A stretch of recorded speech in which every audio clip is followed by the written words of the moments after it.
Hi, I'm Sam Hollyman. I'm the Compliance Director at Greenlight Sites, and I'm very excited today to be chatting to you about the wonderful world of compliance. So I'm going to be looking at some of the data and some of the findings that we had after our audits after the first lockdown, and the goal is to then use that information and that data to start predicting trends that might come out of fundraising after the second lockdown, but also try and see how we can improve it, how we can develop it, and how the future of face-to-face might look with regards to COVID safety.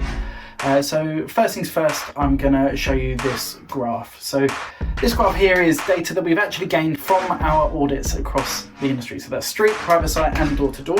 As you can see, we've also included an overall score in there that just shows kind of all the kind of different channels combined. That being said, we've also looked at the 6 indicators that every one of our clients has been looking at with regards to how well their staff are adhering to the COVID safety guidelines and expectations of each organisation. So we've got contactless and tablet sanitising. Obviously that is whether that sign up has remained contactless throughout or whether that tablet has been cleaned with a sanitising wipe before and after the member of the public has touched it. Hand sanitizer, so that is both having and using that hand sanitizer.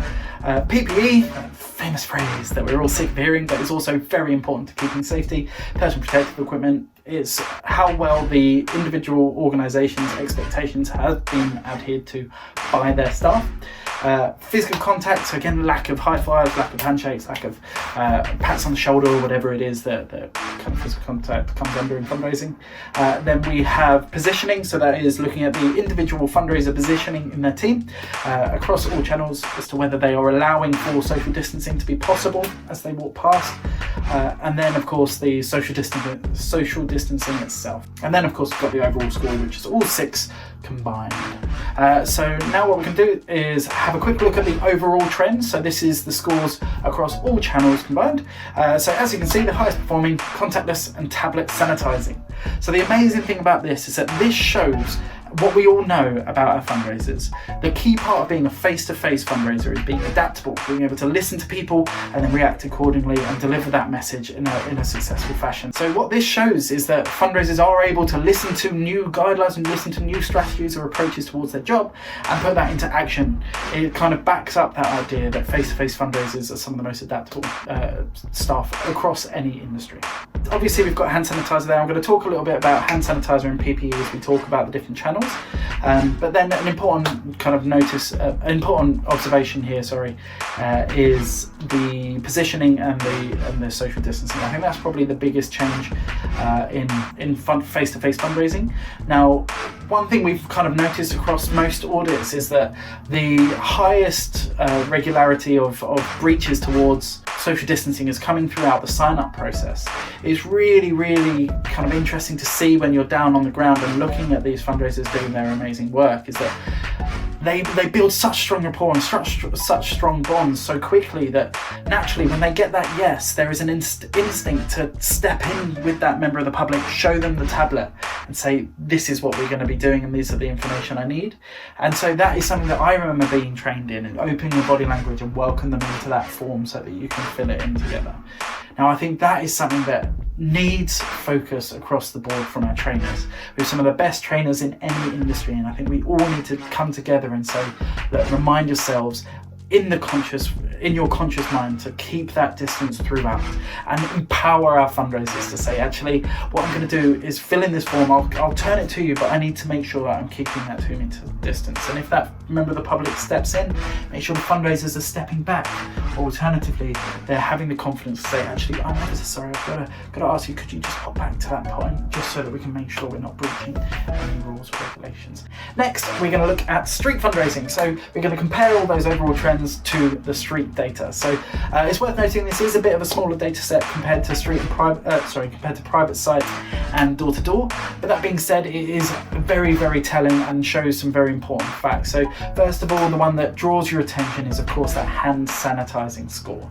As you can see, it is well below the industry standard. Now, I think it's kind of, lots of people can kind of look at that and probably jump to the same conclusion, in that the channel of fundraising we're talking about here doesn't lend itself to pausing and sanitizing, because street fundraising is all about going from person to person to person to person. It's 100% a numbers game, arguably more so than any other channel of fundraising, because it's all about just asking people. If you would go 2 seconds without stopping someone, you're not working hard enough in street fundraising. So what that does is it doesn't lend itself to making yourself go, right, cool, I just need to quickly sanitize my hands. It's thinking, right, where's the next person, where's the next person, where's the next person. So what we have to do is, I think, as an organisation, as a sector, as an industry, we have to start thinking how we can improve this. If you ask me, one way that we might be able to do it across the board is to introduce the concept of like a memo or a text message or some kind of reminder that tells our managers to sanitize their hands, perhaps hourly. That's probably the best way to do it, just on the dot every hour, just getting an automatic memo that says, yeah, sanitize your hands. Hopefully then it'll be brought into their conscious mind until eventually it becomes an unconscious trend that we all aim for in high performance. After that, we can look at the positioning and the social distancing. Again, some pretty poor scores here in comparison to the general industry. I think the obvious reason for that is, again, the channel of fundraising we're talking about here, because if you're a street fundraiser, the first thing you do when you get onto your site is have a look at the delineation, look at where you're allowed to work, and then set up your team to position yourself in the highest footfall areas. And obviously, if you're doing that, that's going to reduce the ability to kind of walk past without breaking social distancing expectations. And also, when you are speaking to people are naturally going to want to avoid people walking past and stepping in. And so we have to start looking at our site management agreements. We have to start looking at where we're sending the street fundraisers to ensure that we're always positioning ourselves in a successful way, but also in a way that allows for safety. So it's something the team leaders can get involved in. Next, we're going to talk about private site. Now, as you can see, some fairly strong performance. It pretty much follows the trends of the industry here. There's obviously things like hand sanitizing outperforming the general industry. Obvious reason for that is probably similar to the PPE in that it's based on the overall promotional stand. So if you've got a promotional stand with a big hand sanitizing station there and kind of discs put on the floor on the Monday morning to allow for that whole week, then of course it's just natural that you're going to be more likely to remember to sanitize and also to stick to that, keeping those stickers on the floor and those discs on the floor. So I think that's something that is a huge credit to the channel in itself. But then what that also lends itself to is, again, that positioning and social distancing skills. So I think as a kind of general rule, what we have to start doing is to reframe our fundraisers' minds. So I think if we're a private site fundraiser, first thing you do is go, where am I working?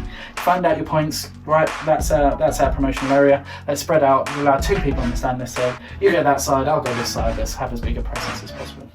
I think that's where we need to change. As in general, with our training, we have to remind people their first consideration has to be social distancing. So you have to say, right, first obstruction, first rule is we have to allow for people to walk past, let's say 2 meters from us. So whereas 2 meters from the corridor next to the stand, okay, cool. Let's then position ourselves where we can go. So it's about having that priority being safety. But after that, you then have to think, right, how can we then increase our presence to counterbalance that? That's where we have to start looking at the promotional stands, start getting innovative, start having a look at what the materials we're using to display the charity's message are, and try and have as big a presence as possible using that. Next is the one from door to door. So yeah, as you can see from all those very high blue bars, it's highly performing, it's fairly impressive with regards to COVID safety. Obviously, as you can see, positioning and social distancing, that's far better than the industry across the board. Again, that's probably due to door naturally being at a bigger distance. You've got more control over where you're standing.